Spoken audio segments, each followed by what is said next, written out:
বন্ধুরা, আজকে আমি তোমাদের পালং শাকের ঘন্ট করে দেখাবো। তার জন্য দেখো আমি পালং শাকটা ভালো করে প্রথমে ধুয়ে দেখো কি সুন্দর করে কেটে নিয়েছি।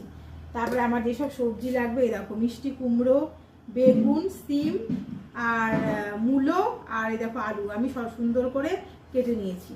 এবার দেখো আমি প্রথমে কড়াতে এই দেখো ডালের বড়িগুলোকে ভেজে নিচ্ছি। ঠিক আছে, ডালের বড়িগুলোকে আমি সুন্দর করে ভেজে নিচ্ছি।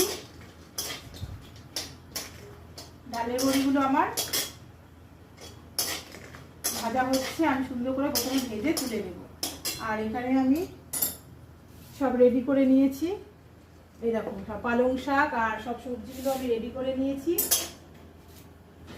আমি ডালের বড়িগুলো ভেজে তুলে নিচ্ছি। সব ডালের বড়িগুলোকে দেখো আমি সুন্দর করে ভেজে তুলে নিলাম। এর জন্য আমি তারপরে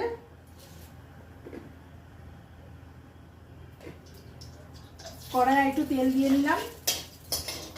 তারপরে দেখো পাঁচফোড়ন, এর মধ্যে আমি একটু পাঁচফোড়ন দিয়ে দিচ্ছি সোমবারে, আর দুটো শুকনো লঙ্কা। বেশ আমি ভাজা ভাজা করে নিচ্ছি।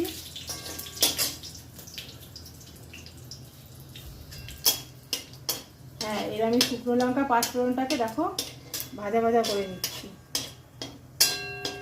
লাল লাল হয়ে গেছে শুকনো লঙ্কা। যে সবজিগুলো আমি কেটে নিয়েছিলাম সেগুলো এর মধ্যে আস্তে আস্তে আমি দিয়ে দিচ্ছি। দেখো আলু, বেগুন, মিষ্টি কুমড়ো, তারপরে মূলো, সিম সব সবজিগুলোকে আমি এর মধ্যে এখন লাল লাল করে ভেজে নেব।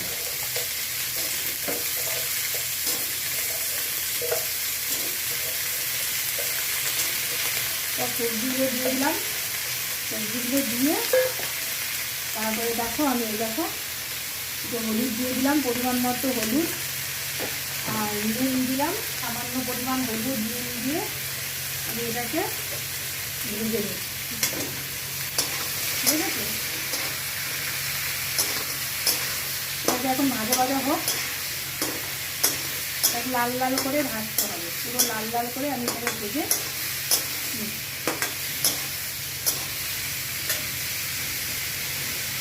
আমার সবজিগুলো দেখো পুরো ভাজা হয়ে গেছে। দেখছো পুরো ভাজা হয়ে গেছে। এবার আমি যে পালং শাকটা ধুয়ে রেখেছিলাম সেই পালং শাকটা আমি এর মধ্যে অ্যাড করে দিচ্ছি। পালং শাকটা পুরো আমি এর মধ্যে দেখো দিয়ে দিচ্ছি। পুরো পালং শাকটা আমি এর মধ্যে দিয়ে দিচ্ছি। যেহেতু আমার সবজিটা ভালো করে ভাজা হয়ে গেছিলো, তো পালং শাকটা আমি এর মধ্যে দিয়ে দিলাম। এবার আমি ভালো করে এটাকে মিক্স করছি।